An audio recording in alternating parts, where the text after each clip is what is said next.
Hi hello ನಮಸ್ತೆ ಎಲ್ಲರೂ ಹೇಗಿದ್ದೀರಾ? ಐ ಹೋಪ್ ಎಲ್ಲರೂ ಚೆನ್ನಾಗಿದ್ದೀರಾ ಅಂದ್ಕೊಂಡಿದ್ದೀನಿ. ನಾನು ಚೆನ್ನಾಗಿದ್ದೀನಿ. ಇವತ್ತಿನ vlog morning to evening daily routine ಹೇಗಿರುತ್ತೆ ನನ್ನ ಡೈಲಿ ರೊಟೀನು ಅಂತ ಹೇಳಿ ನೋಡೋಣ ಬನ್ನಿ. ಅದಕ್ಕೂ ಮುಂಚೆ ಯಾರೆಲ್ಲ ನನ್ನ ಚಾನಲ್ ನೋಡ್ತಾ ಇದ್ದೀರಾ ಹೊಸಬ್ರು ಪ್ಲೀಸ್ ಸಬ್ಸ್ಕ್ರೈಬ್ ಮಾಡ್ಕೊಂಡು ನೋಡಿ ಅಂತ ಹೇಳ್ತಾ ಇವತ್ತಿನ ವ್ಲಾಗ್ ಸ್ಟಾರ್ಟ್ ಮಾಡೋಣ ಬನ್ನಿ. ಬೆಳಗ್ಗೆಯಿಂದ ವ್ಲಾಗ್ ಸ್ಟಾರ್ಟ್ ಮಾಡಿದ್ದೀನಿ. ಬಿಸಿಲು ಬೆಳಗ್ಗೆ ಚೆನ್ನಾಗಿ ಹೊಡಿತಿತ್ತು ಅಂತ ಹೇಳಿ ರಾಗಿ ಹಿಟ್ಟು ಖಾಲಿ ಆಗಿತ್ತು ಅಂತ ರಾಗಿ ತೊಳೆದಾಕಿದ್ರೆ ಬಿಸಿಲು ಮತ್ತೆ ಒಂದು 2 ಅವರ್ ಬಿಸಿಲು ಹೊಡೆದು ಮೋಡ ಮುಚ್ಕೊಂಡ್ಬಿಡ್ತು. ಹೊರಗಡೆ ರಾಗಿ ಒಣಗಾಕೊಂಡೇ ಅಕ್ಕಿ ಖಾಲಿ ಆಗಿತ್ತು. ಅಕ್ಕಿನ ಕ್ಲೀನ್ ಮಾಡ್ಕೊಳೋಣ ಅಂತ ಹೇಳಿ ಕ್ಲೀನ್ ಮಾಡ್ಕೊಳ್ತಾ ಇದ್ದೆ. ಅಷ್ಟರಲ್ಲಿ ಪಾತ್ರೆ ಬಂತು. ಹಂಗಾಗಿ ಒಂದು ಅಲ್ಯೂಮಿನಿಯಮ್ದು ಪಾತ್ರೆ ತೊಗೊಳ್ಳೋಣ, ಬಾಣಲಿ ಗಟ್ಟಿ ತಳ ಗಟ್ಟಿ ಇರೋದು ಅಂತೇಳಿ ತೊಗೊಂಡೆ. ಚೆನ್ನಾಗಿತ್ತು ಕ್ವಾಲಿಟಿ ಮಾತ್ರ. 500 ರುಪೀಸ್ ಕೊಟ್ಟು ತೊಗೊಂಡೆ. ಮತ್ತು 2 ಬಟ್ಟೆ ಉಜ್ಜೋ ಬ್ರಷ್ ತೊಗೊಂಡೆ. ಬಟ್ಟೆ ಉಜ್ಜೋ ಬ್ರಷ್ ಎಷ್ಟೇ ತೊಗೊಂಡ್ರು ನಮ್ಮ ಮನೇಲಿ ಹಸುಗೆ ಮೈ ತೊಳೆಯೋಕ್ಕೆ ಹೋಗಿ ಕಳೆದಾಗ್ತಾನೆ ಇರ್ತಾರೆ. ಹಂಗಾಗಿ 2 ತೊಗೊಂಡೆ. ತೊಗೊಂಡು ನೋಡಿ ಕ್ವಾಲಿಟಿ ಚೆಕ್ ಮಾಡಿ ಎತ್ತಿಟ್ಟು ಅಕ್ಕಿ ಮಾಡ್ಕೊಳ್ತಾ ಇದ್ದೆ. ನನ್ನ ತಂಗಿದೀರು ಬಂದಿದ್ದರು. 3 ಡೇಸಿಂದನೂ ಮನೇಲೇ ಇದ್ದರು. ಇವತ್ತು ಊರಿಗೆ ಹೋಗ್ತಿದ್ದಾರೆ. ತುಂಬಾ ಬೇಜಾರಾಗ್ತಿದೆ. 3 ದಿನದಿಂದ ಮನೆಯೆಲ್ಲನೂ ಕಿಚಿ ಪಿಚಿ ಗಿಜಿ ಬಿಜಿ ಅಂತಾಯಿತು.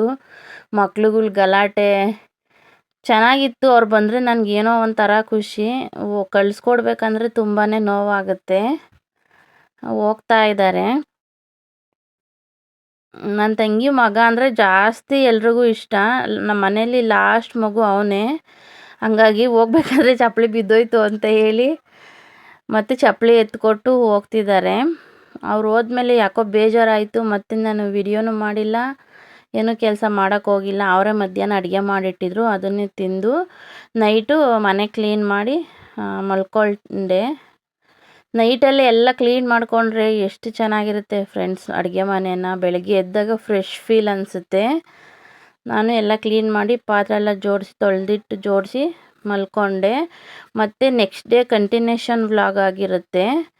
ಬೆಳಗ್ಗೆ ಎದ್ದು ಮಕ್ಕಳಿಗೆ ಟಿಫನ್ ರೆಡಿ ಮಾಡ್ತಾಯಿದ್ದೀನಿ. ಹೊರಗಡೆ ಕೆಲಸ ಎಲ್ಲ ಮುಗಿಸಿ ಟಿಫನ್ಗೆ ಇವತ್ತು ನನ್ನ ಮಗ ಫ್ರೆಂಡ್ಸ್ ಎಲ್ಲ ಮಾತಾಡ್ಕೊಂಡಿದ್ರಂತೆ. ಇವತ್ತು ಅನ್ನ ಸಾಂಬಾರು ಯಾರ್ಯಾರು ಯಾವ್ಯಾವ ಸಾಂಬಾರು ತೊಗೊಂಬರ್ತೀರಾ ಅಂತ ಹೇಳಿ ಮಾತಾಡ್ಕೊಂಡಿದ್ರಂತೆ. ಹಂಗಾಗಿ ಇವತ್ತು ಟಿಫನ್ ಬೇಡ ಮಮ್ಮಿ, ನಂಗೆ ಅನ್ನ ಸಾಂಬಾರು ತರಕಾರಿ ಸಾಂಬಾರು ಮಾಡಿಕೊಡು ಅಂತಂದ. ಅದಕ್ಕೆ ರೆಡಿ ಮಾಡ್ಕೊಳ್ತಾ ಇದ್ದೀನಿ. ಫಸ್ಟು ಅನ್ನಕ್ಕೆ ಇಟ್ಬಿಡೋಣ. ಒಂದು ಕಡೆ ಅನ್ನ ಆಗ್ತಾ ಇರುತ್ತೆ ಮತ್ತು ಇನ್ನೊಂದು ಕಡೆ ಸಾಂಬಾರು ಮಾಡ್ಕೊಳ್ಳೋಕೆ ಟೈಮ್ ಸರಿ ಹೋಗುತ್ತೆ ಅಂತ ಅಕ್ಕಿ ತೊಳೆದು ಅನ್ನಕ್ಕೆ ಇಡ್ತಾ ಇದ್ದೀನಿ. ಮತ್ತು ಇನ್ನೊಂದು ಕಡೆ ತೊಗರಿಬೇಳೆನ ಬೇಯಿಸ್ಕೊಳ್ಬೇಕು. ಒಂದು ಅರ್ಧ ಬೇಯಿಸ್ಕೊಳೋಣ ಅಂತೇಳಿ ತೊಗರಿಬೇಳೆನೂ ತೊಳ್ಕೊಂಡು ಒಂದು ಸ್ಪೂನ್ ಆಗೋಷ್ಟು ಆಯಿಲ್ ಹಾಕ್ಕೊಂಡು ತೊಗರಿಬೇಳೆನೂ ಬೇಯಕ್ಕೆ ಇಡ್ತಾಯಿದ್ದೀನಿ. ಒಂದು ಅರ್ಧ ಬೇಯಿಸ್ಕೊಂಡ್ರೆ ಇನ್ನು ಅರ್ಧ ತರಕಾರಿ ಹಾಕಿದಾಗ ಬೇಯ್ಕೊಳ್ಳುತ್ತೆ ಅಂತೇಳಿ ಅದನ್ನು ಕುಕ್ಕರ್ಗೆ ಹಾಕಿ ಇಕ್ತಾಯಿದ್ದೀನಿ. 1-2 ವಿಜಿಲ್ ಕೂಗಿಸ್ಕೊಳ್ಳೋಣ ಅಂತ. ಕರೆಂಟ್ ನಮ್ಮ ಕಡೆ ಹೋಗಿ ಬಂದು ಮಾಡ್ತಾನೆ ಇರುತ್ತೆ ಫ್ರೆಂಡ್ಸ್. ಇವಾಗ ಕರೆಂಟ್ ಹೋಗಿದೆ. ಮಸಾಲೆ ಬೇರೆ ಮಿಕ್ಸಿಗೆ ಹಾಕೊಬೇಕಾಗಿತ್ತು. ಕರೆಂಟ್ ಬರುತ್ತೋ ಇಲ್ಲೋ ಇನ್ನು. ಬೇಳೆ ಎಲ್ಲ ಇಟ್ಬಿಟ್ಟು ತರಕಾರಿ ಎಲ್ಲ ಕಟ್ ಮಾಡ್ಕೊಳ್ತಾ ಇದ್ದೀನಿ. ಬೀನ್ಸು, ಆಲೂಗಡ್ಡೆ, ಮೂಲಂಗಿ, ಬದನೆಕಾಯಿ ಹಾಕಿ ತರಕಾರಿ ಸಾಂಬಾರು ಮಾಡೋಣ ಅಂತ ಎಲ್ಲ ಕಟ್ ಮಾಡ್ಕೊಳ್ತಾ ಇದ್ದೀನಿ. ಕರೆಂಟು ಬಂತು, ಮಸಾಲೆ ಮಿಕ್ಸಿ ಮಾಡ್ಕೊಬೇಕು. ಅಷ್ಟರಲ್ಲಿ ನಮ್ಮ ಮನೆಯವರು ಒಂದು ಹಸು ತೊಗೊಂಡಿದ್ರು. ಅದಕ್ಕೆ ಟೆಂಪೋದಲ್ಲೇ ಅಮೌಂಟ್ ಕೊಟ್ಟು ಕಳಿಸ್ಬೇಕು, ಅಮೌಂಟ್ ಕೊಡು ಬಾ ಅಂದರು. ಅದಕ್ಕೆ ಅಮೌಂಟ್ ಕೊಟ್ಟು ಬಂದೆ. ಎಷ್ಟೇ ಬೇಗ ಎದ್ದರೂ ಈ ಚಳಿಗೆ ಕೆಲಸನೇ ಆಗಲ್ಲ ಫ್ರೆಂಡ್ಸ್. ಯಪ್ಪ ಸಿಕ್ಕಾಪಟ್ಟೆ ಚಳಿ ನಮ್ಮ ಕಡೆ ಅಂತೂ. ಅದು ನಮ್ಮದು ಹೊಲದಲ್ಲಿರೋದಕ್ಕೆ ಮನೆ ಸುತ್ತಲೂ ಗಾಳಿ, ಚಳಿ, ಸಿಕ್ಕಾಪಟ್ಟೆ ಚಳಿ. ಇದೇ ಹಸುನೇ ತೊಗೊಂಡಿದ್ದು. ಅದನ್ನು ಇವತ್ತು ಟೆಂಪೋದಲ್ಲಿ ಹಾಕೊಂಬಂದಿದ್ರು. ಅವ್ರಿಗೆ ದುಡ್ಡು ಟೆಂಪೋದಲ್ಲೇ ಕೊಟ್ಟು ಕಳಿಸ್ಬೇಕು ಅಂತೇಳಿ ಅಮೌಂಟ್ ಕೊಡ್ತಿದ್ದಾರೆ ಲೆಕ್ಕ ಮಾಡಿ.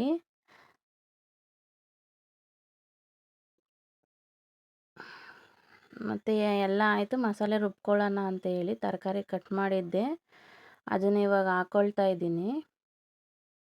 ಬೇಳೆ ಅರ್ಧ ಬೆಂದಿದ್ರೆ ಸಾಕು, ಫುಲ್ಲು ಸ್ಮ್ಯಾಶ್ ಆಗೋದೇನು ಬೇಡ. ತರಕಾರಿ ಹಾಕಿದ್ರೆ ಅದ್ರ ಜೊತೆನೇ ಬೇಯ್ಕೊಳ್ಳುತ್ತೆ. ಎಲ್ಲ ಮಿಕ್ಸ್ ತರಕಾರಿ ಕಟ್ ಮಾಡಿ ನೀಟಾಗಿ ತೊಳೆದು ಹಾಕ್ಕೊಳ್ತಾ ಇದ್ದೀನಿ. ನನ್ನ ಮಕ್ಕಳಿಗೆ ಟಿಫನ್ಗಿನ್ನ ಅನ್ನ ಸಾಂಬಾರೇ ಜಾಸ್ತಿ ಇಷ್ಟಪಡ್ತಾರೆ. ನನ್ನ ಮಗ ಪರವಾಗಿಲ್ಲ, ಟಿಫನ್ ತೊಗೊಂಡೋಗ್ತಾನೆ. ನನ್ನ ಮಗಳು ನನಗೆ ಟಿಫನ್ ಬೇಡ ಮಮ್ಮಿ, ನಂಗೆ ಡೈಲಿ ಅನ್ನ ಸಾಂಬಾರು ಕೊಡು ಅಂತಾಳೆ. ಅಲ್ಲಿ ಅವ್ರಿಗೆ ಕಲ್ಸ್ಕೊಂಡು ತಿನ್ನೋಕ್ಕೆ ಬರಲ್ಲ ಅಂತೇಳಿ ಸ್ಕೂಲಲ್ಲಿ ರೆಫರ್ ಮಾಡೋದಿಲ್ಲ. ಆದ್ರೂ ಕಲಿಸ್ಕೊಟ್ರೆ ಎತ್ಕೊಂಡು ಹೋಗ್ತಾಳೆ. ತೆಂಗಿನಕಾಯಿ ಎಲ್ಲ ಕಟ್ ಮಾಡಿಕೊಂಡು ಕರೆಂಟ್ ಹೋಗ್ಬಿಡುತ್ತೆ ಅಂತ ಗಾಬರಿಲೇ ಮಿಕ್ಸಿ ಮಾಡ್ಕೊಳ್ತಾ ಇದ್ದೀನಿ. ಮಸಾಲೆ ರುಬ್ಕೊಳ್ಳೋದಕ್ಕೆ ನಾನೇನು ಜಾಸ್ತಿ ಹಾಕ್ಕೊಳ್ಳಲ್ಲ. ಸ್ವಲ್ಪ ತೆಂಗಿನಕಾಯಿ, ಬೇಳೆ ಸಾಂಬಾರು ಪೌಡ್ರು ಮತ್ತು ಒಂದು ಟೊಮೊಟೊ, ಸ್ವಲ್ಪ ಕೊತ್ತಂಬರಿ ಸೊಪ್ಪು, ಸ್ವಲ್ಪ ಹುಣಸೆಹಣ್ಣು ಹಾಕ್ಕೊಂಡು ಮಿಕ್ಸಿ ಮಾಡ್ಕೊಳ್ಳೋದು. ಹಾಗೇನೇ ನನಗೆ ಮನೆ ಮೆಸ್ಸಿ ಮೆಸ್ಸಿ ಥರ ಇದ್ರೆ ಇಷ್ಟ ಆಗಲ್ಲ ಅಡುಗೆ ಮನೆ. ನಾನು ಅಡುಗೆ ಮಾಡ್ಕೊಂಡೇ ಎಲ್ಲ ನೀಟಾಗಿ ಕ್ಲೀನ್ ಮಾಡ್ಕೊಳ್ತಾ ಇರ್ತೀನಿ. ಯಾವುದನ್ನು ಹಾಗೆ ಬಿಡಲ್ಲ. ಎಲ್ಲ ಒಂದೇ ಸಲ ಮಾಡ್ಕೊಳ್ಳೋಕೆ ಹೋದರೆ ಬೇಜಾರು ಅನಿಸುತ್ತೆ ಫ್ರೆಂಡ್ಸ್. ಕೆಲಸ ಅಡುಗೆ ಮಾಡ್ಕೊಳ್ತಾನೆ ಎಲ್ಲ ಮಾಡ್ಕೊಳ್ತಾ ಇದ್ದರೆ ಅದು ಕೆಲಸ ಮಾಡ್ತಿದ್ದೀವಿ ಅಂತಲೇ ಗೊತ್ತಾಗಲ್ಲ, ಟೈಮು ಸೇವ್ ಆಗುತ್ತೆ. ಹಾಗಾಗಿ ಮಸಾಲೆ ರುಬ್ಕೊಂಡು ಸಾಂಬಾರಿಗೆ ಹಾಕ್ಕೊಳ್ತಾ ಇದ್ದೀನಿ. ಇವಾಗ ಹಾಕ್ಕೊಂಡು ಒಂದು 2 ವಿಷಿಲ್ ಕೂಗಿಸ್ಕೊಂಡ್ರೆ ತರಕಾರಿನೂ ಚೆನ್ನಾಗಿ ಬೆಂದಿರುತ್ತೆ, ಸಾಂಬಾರು ಚೆನ್ನಾಗಿರುತ್ತೆ. ಒಂದು ಕಡೆ ಅನ್ನನೂ ಆಗಿದೆ. ಸಾಂಬಾರಿಗೆ ಎಷ್ಟು ಅಳತೆ ಬೇಕು ಅಂತ ನೋಡಿ ಸ್ವಲ್ಪ ತೆಳ್ಳಗೆ ಮಾಡಿಕೊಂಡ್ರೆ ಅನ್ನಕ್ಕೆ ಚೆನ್ನಾಗಿರುತ್ತೆ. ಮುದ್ದೆಗೆ ಬೇಕು ಅಂದರೆ ತೆಳ್ಳಗೆ ಮಾಡ್ಕೊಬೇಕು. ನಾನು ಅನ್ನಕ್ಕೆ ಮಾಡ್ತಾ ಇರೋದು, ಮಧ್ಯಾಹ್ನ ಮುದ್ದೆ ಮಾಡಿಕೊಡ್ತೀನಿ ನಮ್ಮ ಮನೆಯವ್ರಿಗೂ ನಮ್ಮ ಮಾವಂಗೆ. ಎಷ್ಟು ಬೇಕೋ ಅಷ್ಟು ನೀರು ಹಾಕ್ಕೊಂಡು ಉಪ್ಪು ಹಾಕಿ ಮುಚ್ಚಳ ಮುಚ್ಚಿ 3 ವಿಷಿಲ್ ಎರಡು ವಿಷಿಲ್ ಕೂಗಿಸ್ಕೊಳ್ತೀನಿ. ಒಂದು ಕಡೆ ಪಾತ್ರೆಗೆ ಸಾಂಬಾರಿಗೆ ಒಗ್ಗರಣೆ ಹಾಕಕ್ಕೆ ಇಟ್ಟಿದ್ದೀನಿ.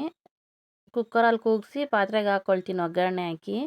ಹಂಗಾಗಿ ಒಗ್ಗರಣೆ ಮಾಡಿಟ್ರೆ ಕುಕ್ಕರ್ ಕೂಗಿದ ತಕ್ಷಣ ಹಾಕೊಬೋದು, ಮಕ್ಳಿಗೆ ಟೈಮಾಗಿ ಹೋಗುತ್ತೆ ಅಂತೇಳಿ ಒಗ್ಗರಣೆಗಿಟ್ಟು ಸಣ್ಣದಾಗಿ ಈರುಳ್ಳಿ ಕಟ್ ಮಾಡಿ ಹಾಕ್ಕೊಂಡಿದ್ದೀನಿ.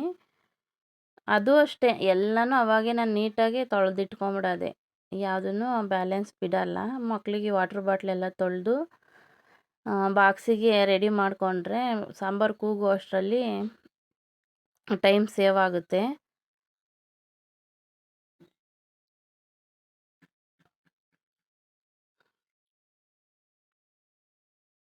ಬೆಳಿಗ್ಗೆ ನಾವೊಂದು ಹೊರಗಡೆ ಕೆಲಸ ಮುಗಿಸ್ಕೊಂಬರೋ ಅಷ್ಟರಲ್ಲೇ 7:30 7:45 ಆಗೋಗುತ್ತೆ ಫ್ರೆಂಡ್ಸ್. ಇನ್ನು 8:40ಕ್ಕೆ ವ್ಯಾನ್ ಬರೋದು, ಅಷ್ಟರಲ್ಲಿ ಅಡುಗೆ ಮಾಡಬೇಕು. ಬೇಗ ಬೇಗ ನಾನು ಅದೆಷ್ಟು ಬೇಗ ಮಾಡ್ಕೊಳ್ತೀನಿ ಅಂತಲೇ ಗೊತ್ತಾಗಲ್ಲ. ಆದರೂ ಒಂದೊಂದು ದಿನ ಲೇಟಾಗಿ ಹೋಗುತ್ತೆ. ಲೇಟ್ ಆದರೂ ಪರವಾಗಿಲ್ಲ, ವ್ಯಾನು ವೆಯ್ಟ್ ಮಾಡ್ತಾರೆ ಒಂದು 10 ನಿಮಿಷ. ಬಾಟ್ಲೆಲ್ಲ ನೀಟಾಗಿ ತೊಳೆದು ನೀರು ಹಿಡ್ಕೊಡ್ತಾ ಇದ್ದೀನಿ.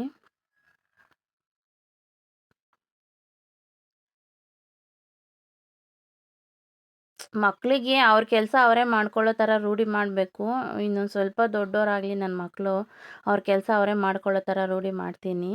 ಇವಾಗ ಪ್ರತಿಯೊಂದು ನಾವೇ ಮಾಡಬೇಕಲ್ವ. ಯೂನಿಫಾರ್ಮಿಂದ ಸ್ನಾನ ಮಾಡಿಸಿ ಯೂನಿಫಾರ್ಮ್ ಹಾಕಿ ಅವ್ರಿಗೆ ರೆಡಿ ಮಾಡಿ ಲಂಚ್ ಬಾಕ್ಸ್ ರೆಡಿ ಮಾಡಿ, ಏನಂದರೆ ತಿನ್ನಿಸೋದೊಂದಿಲ್ಲ ಫ್ರೆಂಡ್ಸ್. ನನ್ನ ಮಕ್ಕಳಿಗೆ ಅವರೇ ತಿಂತಾರೆ. ಇನ್ನು ಮಿಕ್ಕಿದ್ದೆಲ್ಲ ನಾನು ಮಾಡ್ತೀನಿ. ಟಿಫಾನೇ ಆಗಲಿ ಊಟ ಆಗಲಿ ಹಾಕ್ಕೊಟ್ರೆ ಅವರೇ ತಿಂತಾರೆ. ಅದೊಂದು ಒಳ್ಳೆಯ ಹ್ಯಾಬಿಟ್ ಇದೆ ನನ್ನ ಮಕ್ಕಳಿಗೆ. ಬಾಕ್ಸ್ ಪ್ಯಾಕ್ ಮಾಡ್ತಾಯಿದ್ದೀನಿ. ನನ್ನ ಮಗಳು ನನಗೆ ಹಾಕ್ಕೊಡು ಮಮ್ಮಿ, ನಾನು ಟಿಫನ್ ಮಾಡ್ತೀನಿ ಅಂದಳು. ಅದಕ್ಕೆ ಹಾಕ್ಕೊಡ್ತಾ ಇದ್ದೀನಿ. ಮತ್ತು ತರಕಾರಿ ತಿನ್ನಲ್ಲ ಅವಳು, ನಂಗೆ ತಿಳಿ ಸಾಂಬಾರು ಹಾಕ್ಕೊಡು ಮಮ್ಮಿ ಅಂತಾಳೆ.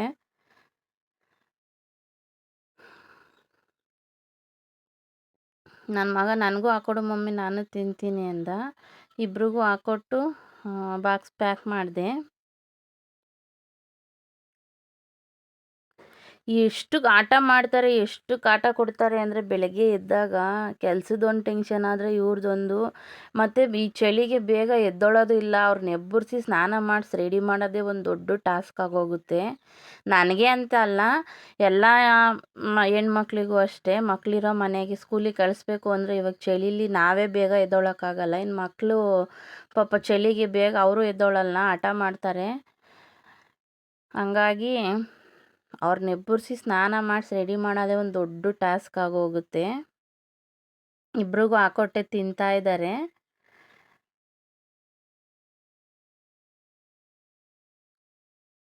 ಸಾಂಬಾರು ಕಲಿಸ್ಕೊಡ್ತಿಲ್ಲ, ಹಂಗೆ ಡೈರೆಕ್ಟ್ ಬಾಕ್ಸ್ಗೆ ಹಾಕ್ಕೊಡ್ತಿದ್ದೀನಿ. ಫೋನ್ ಮಾಡಿ ಹೇಳ್ತೀನಿ ನನ್ನ ಮಗಳಿಗೆ, ಹೆಲ್ಪರ್ಸು ಹತ್ರ ಕಲಿಸ್ಕೊಡಿ ಮೇಡಮ್, ಇಷ್ಟಪಟ್ಟು ತೊಗೊಂಡೋಗ್ತಿದ್ದಾಳೆ ಇವತ್ತು ಅನ್ನ ಸಾಂಬಾರು. ಇವತ್ತೊಂದು ದಿನ ಪರ್ಮಿಷನು ಅಂತ ಫೋನ್ ಮಾಡಿ ಹೇಳ್ಬೇಕು. ಅನ್ನ ಸಾಂಬಾರು ನನ್ನ ಮಗಳಿಗೆ ಕಳ್ಸಂಗಿಲ್ಲ, ಇನ್ನು ಚಿಕ್ಕ ಮಕ್ಕಳು ಅಂತ. ನನ್ನ ಮಗಂಗೆ ಪರವಾಗಿಲ್ಲ, ಅವನೇ ಕಲ್ಸ್ಕೊಂಡು ತಿಂತಾನೆ. ಅವ್ರ ಫ್ರೆಂಡ್ಸ್ ಎಲ್ಲ ಮಾತಾಡ್ಕೊಂಡು ಇವತ್ತು ಇದೇ ಅಡುಗೆ ತರಬೇಕು, ಇದೇ ಟಿಫನ್ ತರಬೇಕು ಅಂತ ಮಾತಾಡ್ಕೊಂಬರೋದು. ನನಗಿಷ್ಟ ಆಗಿದ್ದು ಟಿಫನ್ ಮಾಡಿಕೊಡಲ್ಲ ಅವರಿಗೆ. ಅವ್ರನ್ನ ಕೇಳಿ ಅವ್ರಿಗೆ ಏನು ಇಷ್ಟನೋ ಅದನ್ನೇ ಮಾಡಿಕೊಡ್ತೀನಿ ಡೈಲಿನೂ. ಅವ್ರು ಕೇಳಿದ್ದನ್ನು ಮಾಡಿಕೊಟ್ರೆ ಬಾಕ್ಸ್ ಖಾಲಿ ಮಾಡ್ಕೊಂಬರ್ತಾರೆ. ನಾವೇ ಮಾಡಿದ್ದಾದರೆ ನನ್ನ ಮಕ್ಳಿಗೆ ಉಪ್ಪಿಟ್ಟು, ಚಿತ್ರಾನ್ನ ಆ ಥರ ಇಷ್ಟ ಆಗಲ್ಲ. ನನ್ನ ಮಗಳಿಗೆ ಟಿಫನ್ನೇ ಇಷ್ಟ ಆಗಲ್ಲ ಹೇಳ್ಬೇಕಂದ್ರೆ. ಅವ್ರು ಕೇಳಿದ್ದನ್ನೇ ಮಾಡಿಕೊಟ್ರೆ ಬಾಕ್ಸ್ ಕ್ಲೀನಾಗಿ ಖಾಲಿ ಮಾಡ್ಕೊಂಬರ್ತಾರೆ. ಬಾಕ್ಸ್ ಪ್ಯಾಕ್ ಆಯಿತು, ಲಂಚ್ ಬ್ಯಾಗ್ ಹಾಕಿ ಕೊಟ್ಟರೆ ಹೋಗ್ತಾರೆ. ಟಿಫನ್ ಅವರು ತಿಂದಿದ್ದಾಯಿತು. ಟೈಮ್ ಆಗಿದೆ ಆದ್ರೂ ಇವತ್ತಿನ್ನೂ ವ್ಯಾನ್ ಬಂದಿಲ್ಲ. 5 ನಿಮಿಷ ಎಕ್ಸ್ಟ್ರಾನೇ ಆಗಿದೆ, ಆದರೂ ಬಂದಿಲ್ಲ ಇವತ್ತು. ನಮ್ಮ ಟೈಮು ಚೆನ್ನಾಗೈತೆ ಅಂತನೇನೋ, ಟೈಮಾಗಿ ಹೋಗಿದ್ರೆ ಬೇಜಾರಾಗೋದು. ಹೋಗ್ತಿದ್ದಾರೆ, ವ್ಯಾನ್ ಬರುತ್ತೆ ಅಂತೇಳಿ ವೆಯ್ಟ್ ಮಾಡ್ತಿದ್ದಾರೆ. ಅವ್ರು ಹೋಗ್ತಾ ಇದ್ದಾರೆ. ಮತ್ತು ನಂದು ಕೆಲಸ ಎಲ್ಲ ಆಗಿತ್ತಲ್ವ ಅಡುಗೆ ಮನೆಯಲ್ಲಿ, ಹಂಗಾಗಿ ಸ್ವಲ್ಪ ನಾನು ಅದು ಇದು ಕವನ ಆ ಥರ ಬರಿತಾ ಇರ್ತೀನಿ. ಬೆಳಗ್ಗೆ ಮೂಡ್ ಚೆನ್ನಾಗೈತೆ ಅಂತ ಬರೆಯೋಣ ಅಂತ ಕೂತ್ಕೊಂಡೆ. ನಮ್ಮ ಮಲ್ಟಿ ಬರೆಯೋಕ್ಕೆ ಬಿಡ್ದಿರೋ ಬಂದು ಟೇಬಲ್ ಮೇಲೆ ಕೂತ್ಕೊಂಡಿದ್ದಾಳೆ. ಇವಳ್ದೊಂದು ಕಾಟ, ಇವಾಗ ಪ್ರೆಗ್ನೆಂಟ್ ಬೇರೆ ಇದ್ದಾಳೆ ಇವಳು. ಹಂಗಾಗಿ ನೋಡಿ ಯಾವ ಥರ ಬಂದು ಕೂತಿದ್ದಾಳೆ ಟೇಬಲ್ ಮೇಲೆ, ಪೆನ್ ಮೇಲೆ ಕೂತ್ಕೊಂಡಿದ್ದಾಳೆ. ಮಕ್ಕಳು ಒಂಥರ ಕಾಟ ಕೊಟ್ಟರೆ ಇವಳು ಮಗುನೇ ನನಗೆ. ಮಗು ಥರ ಇದ್ದವಳು, ಇವಳು ತಾಯಿ ಆಗೋ ಥರ ಆಗೋದ್ಲು ಬರೀ 8 ತಿಂಗಳಿಗೇನೆ. ಲುಕ್ ಕೊಡ್ತಿದ್ದಾಳೆ. ಓಕೆ ಫ್ರೆಂಡ್ಸ್, ಈ ವ್ಲಾಗ್ನ ಇಲ್ಲಿಗೆ ಎಂಡ್ ಮಾಡ್ತೀನಿ. ನನ್ನ ವಿಡಿಯೋ ನಿಮಗೆ ಸ್ವಲ್ಪನಾದರೂ ಇಷ್ಟ ಆದರೆ ಪ್ಲೀಸ್ ಲೈಕ್ ಮಾಡಿ, ನಿಮ್ಮ ಫ್ಯಾಮಿಲಿ ಫ್ರೆಂಡ್ಸ್ಗೆ ಶೇರ್ ಮಾಡಿ. ನಿಮಗೆ ನನ್ನ ವಿಡಿಯೋ ನೋಡಿ ಏನು ಅನ್ನಿಸ್ತು ಅಂತ ಹೇಳಿ ಕಮೆಂಟ್ ಬಾಕ್ಸಲ್ಲಿ ನಿಮ್ಮ ಅನಿಸಿಕೆ ತಿಳಿಸಿ. Thank you for watching. Next ವಿಡಿಯೋದಲ್ಲಿ ಸಿಗ್ತೀನಿ. ಬಾಯ್.